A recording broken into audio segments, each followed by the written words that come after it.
Good morning, guys. Happy Sabbath from Pinky. Hello, Pinky and me. So, we're going to be reading chapter 3 of our book, Strangers in the Land.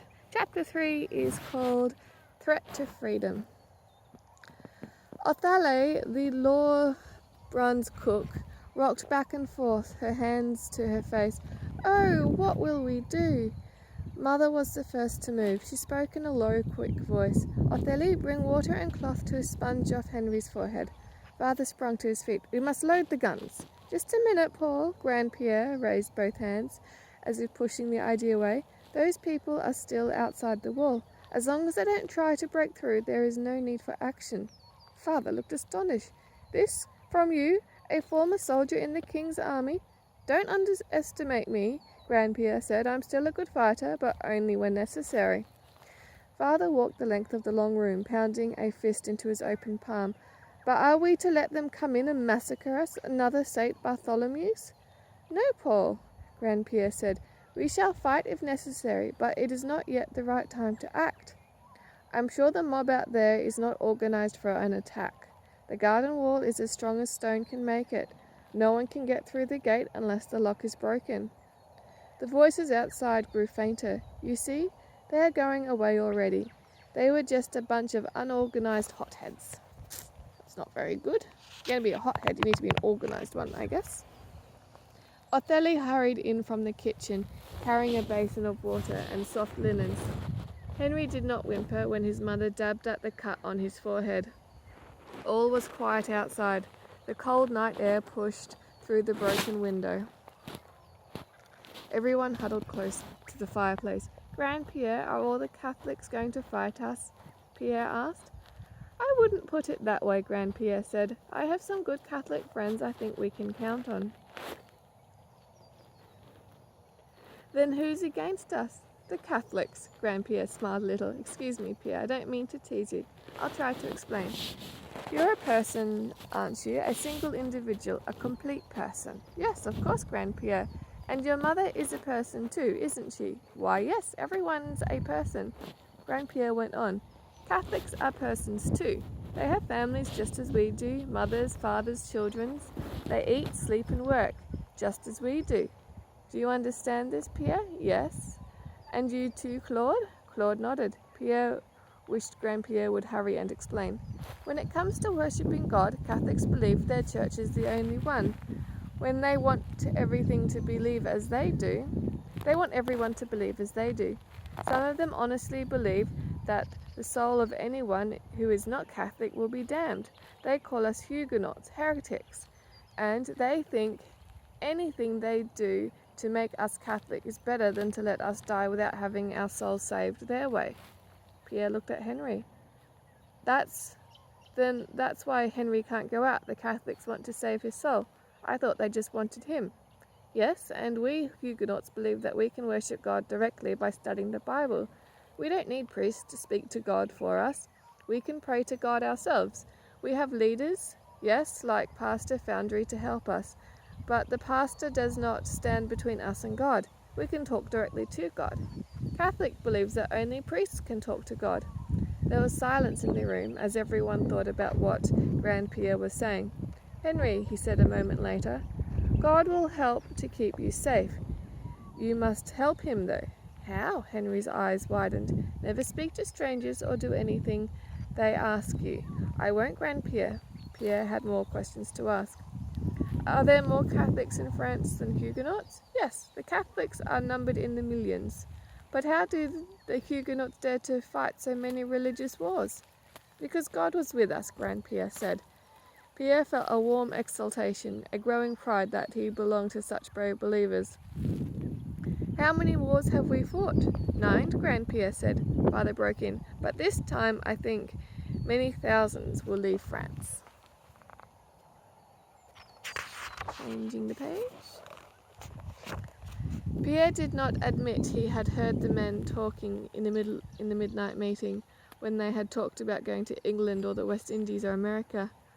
Where can they go? He asked, wondering whether America would be mentioned again, and whether Othello would exclaim as she did during the meeting. England, Holland, America. Father said. Othello burst into a louder wail than she had made the night before. Don't speak of America, her voice quavered. It's worse than the West Indies. Do you know what they do to immigrants? She lowered her voice. They treat them like slaves, like cattle. America is a place worse than death. It is worse than the galleys even. Where did you hear such nonsense? Othello, Father said. The same word her mother had used the night before. Alec said so. And what does Alec know about America? He hears a lot of talk at the bakery shop. Everybody comes there at least once a week. Othello lifted her head with a proud air. Alec was the baker, and Othello planned to marry him. But Othello, he's Catholic. He's prejudiced. Monsieur, once we're married, he'll be a Huguenot. I just know it. He'll do anything for me. Pierre persisted in his question. Can't we get all the Huguenots in France, and make a great big army and march up to the king's palace? And at one time we could have. The Huguenots were the best trained soldiers in the country, Grand Pierre said. They fought for their king whenever they needed him.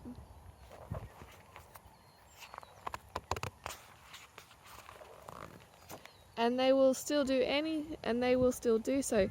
But it is against the law now for us to drill troops. Mother, Pierre said, don't we often watch the soldiers drill? Yes, but the last time you saw them was 5 years ago, when you were Henry's age. They haven't been allowed to do it since then.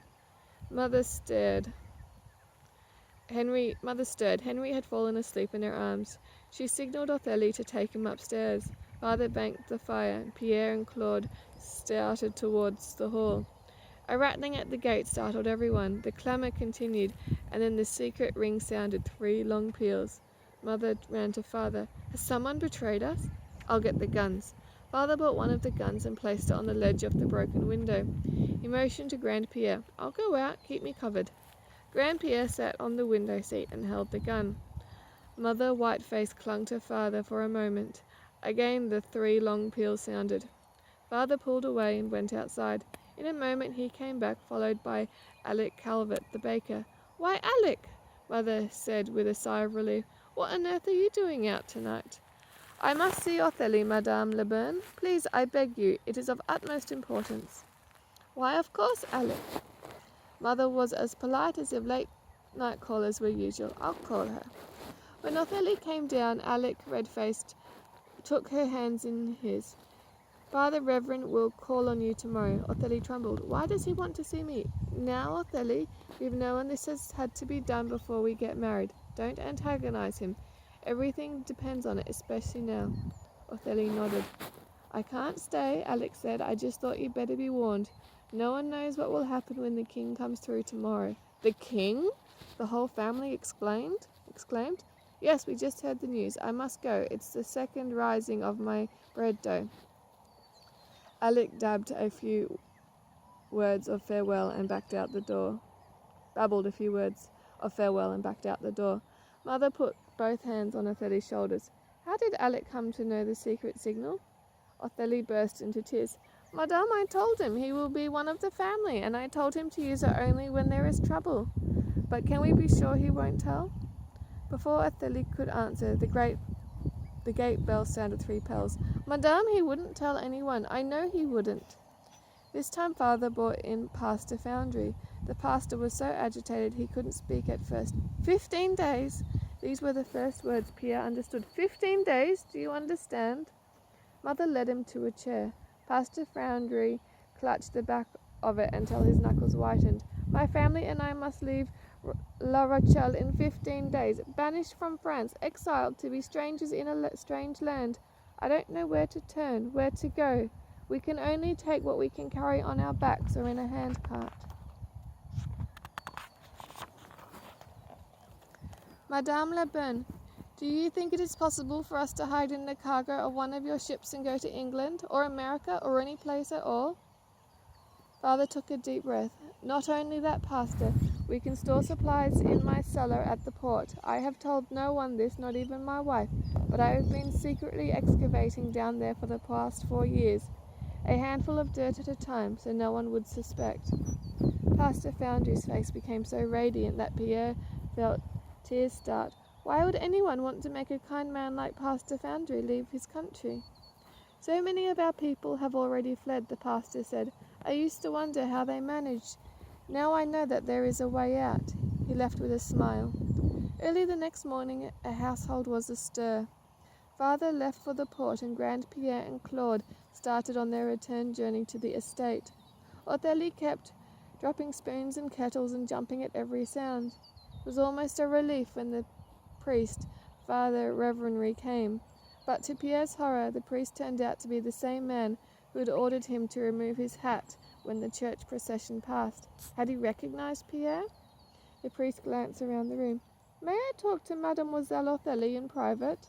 Mother stiffened. Othélie is part of the family, Father. She is one of us. It is about the marriage plans and the church, Madame Lebrun, Father Reverendry said, unmoving. Othélie clasped her hands and looked from one to the other. Mother made a gesture of helplessness. You may talk over there by the window seat if you wish. She pushed Pierre and Henry ahead of her down the narrow passageway through the kitchen. Pierre was consumed with curiosity. What would the priest say to Othélie? As soon as the boys were outside, Pierre cried, Let's play follow the leader. Without waiting for Henry's reply, Pierre dropped on his hands and knees and began to crawl near the shrubbery. Henry followed. At the side of the house, Pierre put his fingers to his lips. Now we're going to play that we've been hunted by Catholics. If you make even the slightest sound, you'll be taken prisoner and sent to a convent school. Henry dropped like a stone, and Pierre crawled ahead.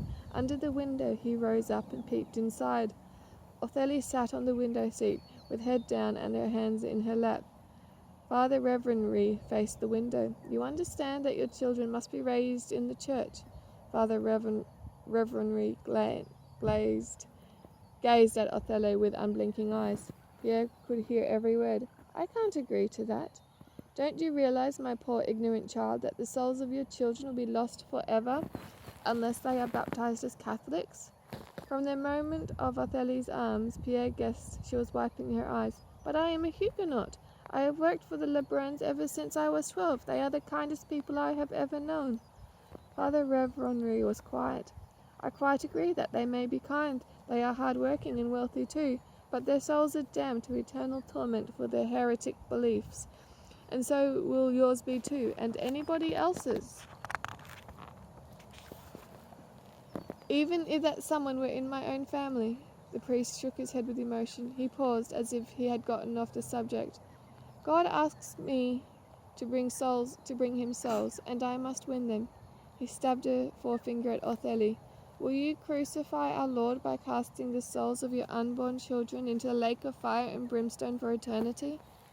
Pierre, in terror and fascination at the priest's tirade, had forgotten to crouch below the window level. He inched upward to get a clearer view of the priest, and gradually straightened up, held spellbound by the priest's words and tone. Father Reverendry's voice thundered on. Will you deliberately be a murderer of children's souls? He stepped forward, towering over Othélie. Pierre must have made some movement, for he found himself staring into the eyes of Father Reverendry. He took still another step forward. The priest's mouth went slack with surprise. Priest and boy gazed at each other. The look of fury on the man's face turned into an expression of cruel calculation. Something nudged Pierre's leg. He looked down. Henry had crawled on all fours to the window. The priest looked down at Henry and frowned. Slowly his mouth twitched into a one-sided smile. In panic, Pierre seized Henry's hand and ran. And that is the end of the chapter. So, that's a bit interesting, isn't it, what the Catholics believe about people who don't believe the same as them? I don't think it's still that true anymore, but that's certainly something to talk to your parents about. Well, have a happy Sabbath, guys, and Pinky says goodbye as well.